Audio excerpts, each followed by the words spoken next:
What is going on, guys? Today we're looking at the Vegan Cyclist, talk about the diet he does to sustain his training. This was a vlog series he did back in December 2020 where he was doing a train like a pro sort of thing. So if we go over on his Strava, we can see what sort of training loads was he doing. So the first week was this one. It looked like he started in the first week of December, 680 kilometers, 19 and a half hours, quite a lot of it on the trainer as well. Over on Zwift, so pretty crazy. Not not my preferred method. So we got like here like three hour sweet spot intervals on the trainer. Looks pretty rough. Let's see. The next week he did. It must have been a month long. So we got week 2, 677 Ks, 19 hours again. Week 3, another pretty much 19 hours, 600K. And then that was it. So it was a 3-week block he did. So pretty serious training. And in this vlog, he talks about the sort of diet he uses. This is a 30-minute long video. And I'm just pulling out the section where he talks about his diet in relation to training. I don't really want to get too into his general diet. That might be another video or something else. If you're interested, go and watch his video. I'm just going to be talking about the section where he talked about his diet in relation to his training.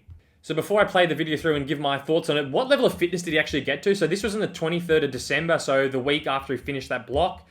I've put his weight in at 65 kilos. On this is Strava source. I think it came up automatically with a weight of like 75, but he's definitely not 75 kilos. So assuming 65 kilos is accurate, I'm not sure. He did this 17 minutes, 47 seconds at 356 watts. This is clocking him at 5.5 watts per kilo. For nearly 20 minutes, which, yeah, pretty high level. So he has gotten himself aerobically to a very good level of fitness. So let's see what diet he uses to sustain that training. So we've been at it all day, man. It's 4 o'clock right now, and I've got to get on the bike. I got to do this 3-hour ride. So currently it's 4 o'clock, and I'm still 0 calories. I've had 2 cups of black coffee and sparkling water. So this is on 1.5 speed, if you're wondering why he's talking so fast. And so 4 o'clock in the afternoon, he's got a 3-hour ride to do on the trainer, and he hasn't eaten yet. Wow.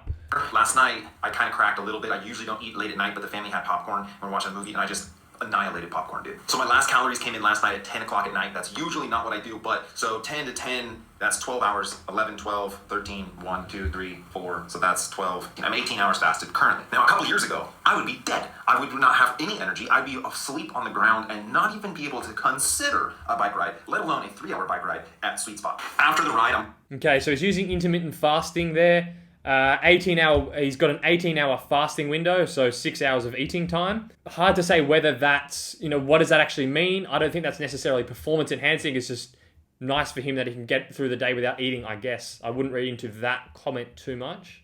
But right now we're just talking a little bit about what I'm doing today. So again, 19 hours fasted currently. I'm about to get on the bike for a really hard workout. It's not going to be easy, and it's going to be long. Every ride I do, I have not eaten breakfast or had solid food before a ride in like 3 years, which is just insane. And so it's been a slow, gradual thing of riding fasted for like 10 minutes, and then I bring in calories, then 20 minutes, then 30 minutes, then I make it an hour. And it all depends on the intensity. So it's not like if I'm doing some crazy workout, I'm not going to just not bring in calories. That's stupid, right? It's just about being efficient on your fueling. And when my stomach is completely empty and my digestion has done its job, this fuel is going to be absorbed instantly. And I feel like a massive kick.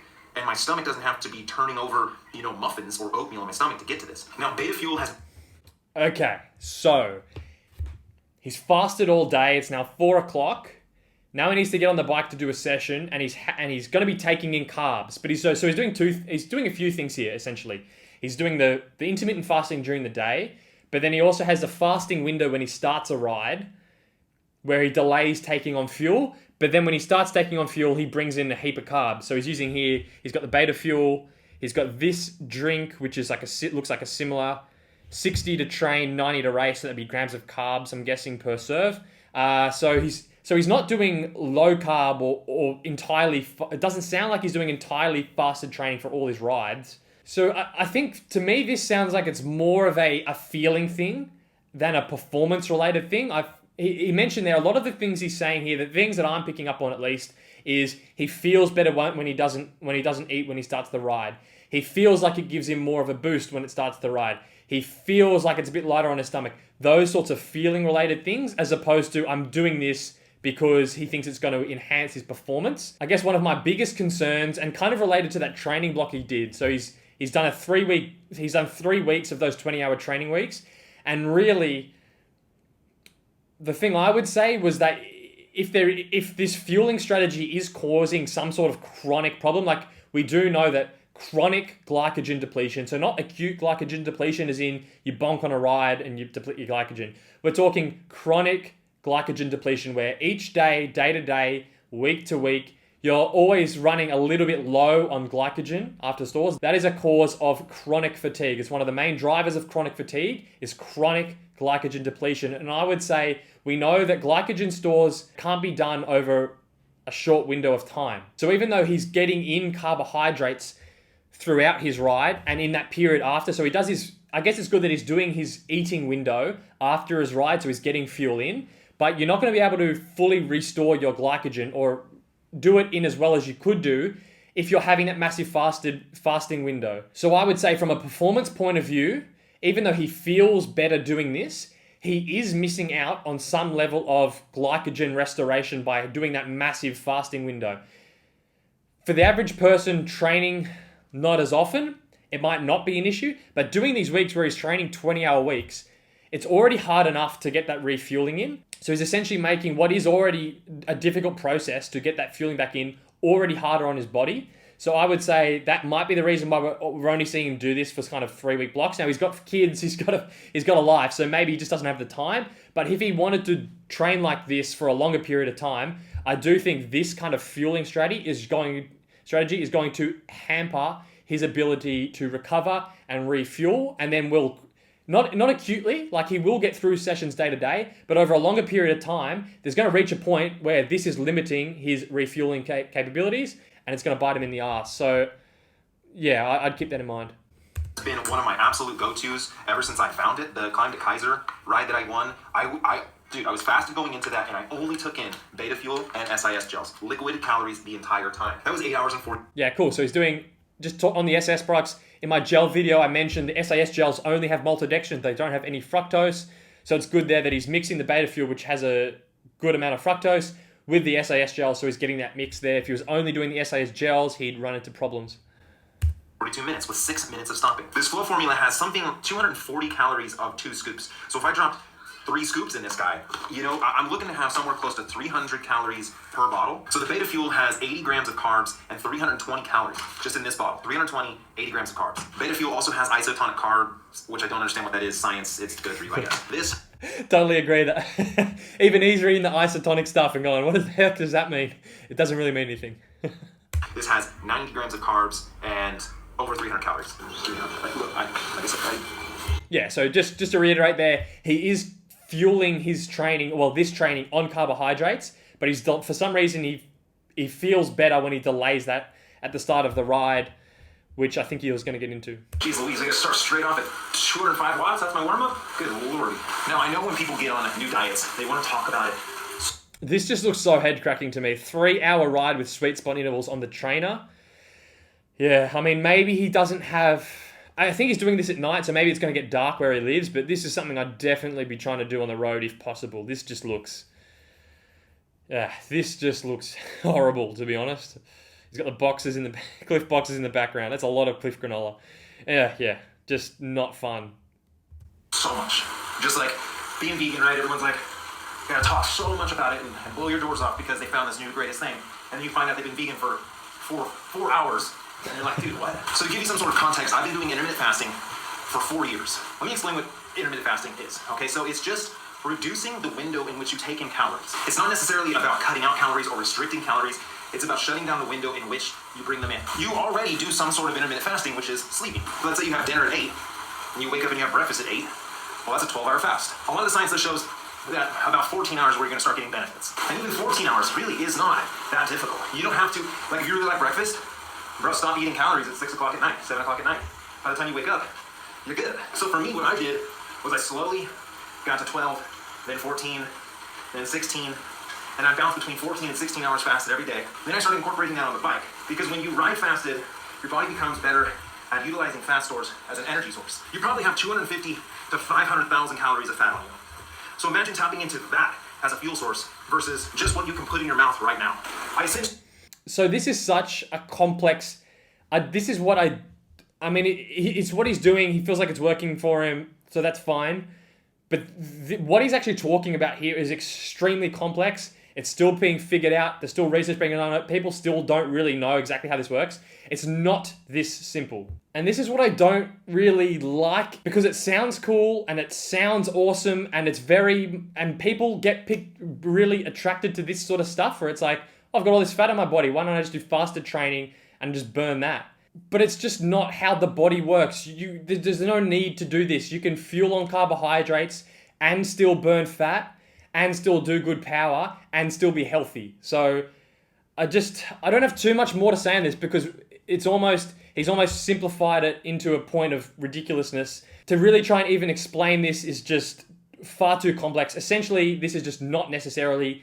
You don't really need to do this. And I even though I know it's what he does and he's trying to give information to people, I don't really think this is helpful, and it's actually like misinformation.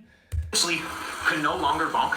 I am bonk proof, because as soon as I run out of any sort of sugar stores, my body's good enough to use fat as fuel. I did 5 watts per kilo. I don't even really know what to say. Like, to say he's now bonk proof because if he runs out of carbs, he's got this amazing fat oxidation. That's just not, it's not how it works. I mean, if that was the case, why is he fueling this session on carbohydrates? If he's bonk proof and he doesn't need the carbs, just do this session on fat. Just do it fasted. Like, it's just not, that's not how it works. You have food, just fuel your rides. This is not a performance. Again, just to reiterate, I don't think this is he's coming at this, and this is where I start to get a bit annoyed, because now he's coming at this. Before it was sort of like, I feel better doing this. For some reason I feel like it works for me and I do it. Now he's sort of coming at it from the performance point of view, and this is where it's just total bullshit. So I don't have too much more to say on that specifically, because it's like, how do I even, you're not bonk proof. It's just silly. So let's just keep playing again. For 20 minutes, 19 hours fasted a couple weeks ago. Okay, so I paused it in the middle. So he said he did 5 watts per kilo for 20 minutes a couple of weeks ago, fasted. And again, so what the counter side to that, what would I say? I would say, okay, so you did a 20-minute effort, fasted. Okay, so you did a warm-up and a 20-minute effort. Maybe the whole ride was 30 or 40 minutes long. You can probably do that without eating. Like, you're not going to do that depleted. So I'm guessing what he would have done is he had his eating window the night before, he ate plenty of food, so he woke up with a decent level of glycogen storage, he did his 20-minute test without eating, and he did well. Okay, that just means you were able to get through a 20-minute test without eating. That doesn't mean that's performance enhancing. And then the other thing I would say that I brought up before is the chronic glycogen depletion. That chronic running the tank slightly a bit lower than it needs to be. Again, acutely for one session doesn't matter, but that's the sort of thing that adds up, and it builds over days, and it builds over weeks, and it builds over months, and suddenly you burn out. And it's because you haven't been recovering as fast as you could have if you had been eating. So again, that example there, just because you can doesn't mean you should. Now, I have nothing against that. If you feel a bit sick in your stomach when you eat and you want to just do a 20-minute test without eating, or maybe you just have your fluids with some carbs, cool, go ahead and do that. But that's not a performance enhancing thing. That's a comfort thing for your stomach. That's not a thing you should be doing every session to improve your performance. That's insanity. So it's not lost on me seems so very strange. It's crazy. It doesn't actually seem strange. It's like, as I've explained there, it's actually quite logical. You've just done a 20-minute test after probably eating the night before. It's not like you did days fasting and were depleted, then come out and did a 20-minute test. That would be an interesting thing, actually. Let's see him go into ketosis the day before by fully glycogen depleting, then try and do a 20-minute test and see how it goes. Ooh, that was a toughie, man. 230 watt average for over 3 hours. I did pull in a third bottle, actually. I'm not trying to not eat because Okay, so he didn't pull in a third bottle. So roughly, if he had 2 bottles that were 80 grams an hour, he's at 160 grams of carbs in 3 hours. So just over 50 grams an hour. I reckon most of you watching this video, if you calculated how many grams of carbs you get per hour, you'd probably be surprised how often you don't get 50 grams of carbs an hour. So he's still actually, even though he's done this fasting thing, he's still actually fueled this ride with carbohydrates. So that's kind of interesting. But then what I would say is, if he's gotten away with doing his 50 grams of carbs per hour, What would be the result, let's say, argument's sake, if he did 80 grams an hour? If he got 240 grams of carbs through this session, what would that mean? It would mean better glycogen restoration for the next day's session.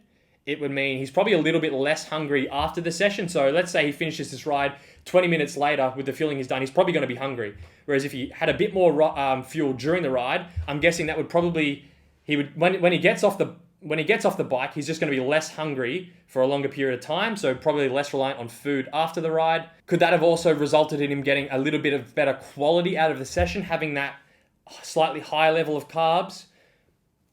Maybe.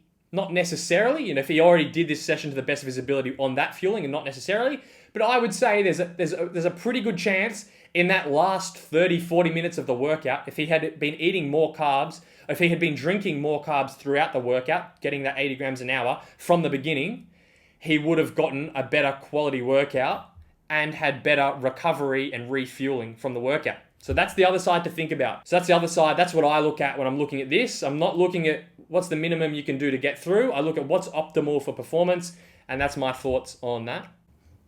I want to lose weight. The intermittent fasting, for me, is a performance enhancement. I know that sounds so stupid to not eat and you go faster and feel better. But once your body is fat adapted, it's the strangest thing. So I've gotten pretty good at listening to my body during a ride. And, Again, so that's essentially the perfect counterpoint to what I just said. So that's the way he's thinking through it through that lens. He feels like he can still get through his training and it works for him. What I'm saying there is the I guess you might even call it like overfueling throughout the ride. Could that result in better performance? Again, not just in tomorrow's ride. I'm talking over days, weeks, months. That's where you're starting to see the gain. So it's more of a longer term picture, and that's what I'd say to Tyler there. I don't set any major hard limits. Usually I will wait at least an hour to take in calories depending on the effort and the intensity. But sometimes if it's full gas from the gun, we're bringing in calories sooner. If it's really slow and noodling, I might not bring in calories at all. Now, I really don't think intermittent fasting is good for everyone because it does hinder. So that's there. He's talking about the fasting window at the start of the ride. Is there any physiological benefit to that? Not really. Again, I'd say that's probably more of a comfort thing. He might feel better, just not, and that's something he's trained himself to do, is just to not, he's mentioned there, he slowly built that up. So it's probably something now he's just comfortable doing, and he likes that feeling of not having anything in his stomach as he starts the ride. Is there going to be some secret fat burning, unlocking thing from doing that? I would say no. Hinder your body's ability to process sugars quickly. So for someone who has a lot of fast twitch or is a sprinter or is really explosive, it might be detrimental to your fitness. You might get slower, be worse. But I don't have fast twitch. I have slow twitch. Already I lean way more towards the just long endurance efforts. I sort of think about it like this, is that if you had, it's like a top fuel dragster, right? It's so fast for a short period of time. And that's what you already have. You wouldn't go in and take that platform and try to now make that top fuel dragster go 100 miles. Right? It's a quarter-mile thing. But in the same idea, you wouldn't take a big semi-diesel truck, put a spoiler on the back and a supercharger and some race tires and expect to win a quarter-mile drag race. It's just a different platform. And my platform is that diesel motor.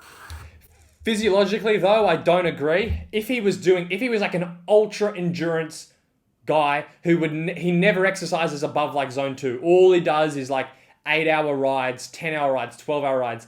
You could probably, that's when you would start to say, but the stuff he's training for, he's talking about, that effort I showed you at the start of the video, that was a 17-minute effort. That's burning through a huge amount of carbs. Your glycolytic ability for that effort is very important, and that requires, obviously, carbohydrates. So even though he's saying he's more of an aerobic athlete, more of a slow twitch athlete, that's still not like ultra endurance. That's slow twitch for a cyclist, which is still, you want to have good ability at threshold, at VO2 max, those sorts of things. And those sorts of things all require carbohydrates. So I think he's I kind of get what he's saying, and it kind of tells a cool story. But for what I see as his goals and the stuff he's training for, that's not aligned with what he's talking about there.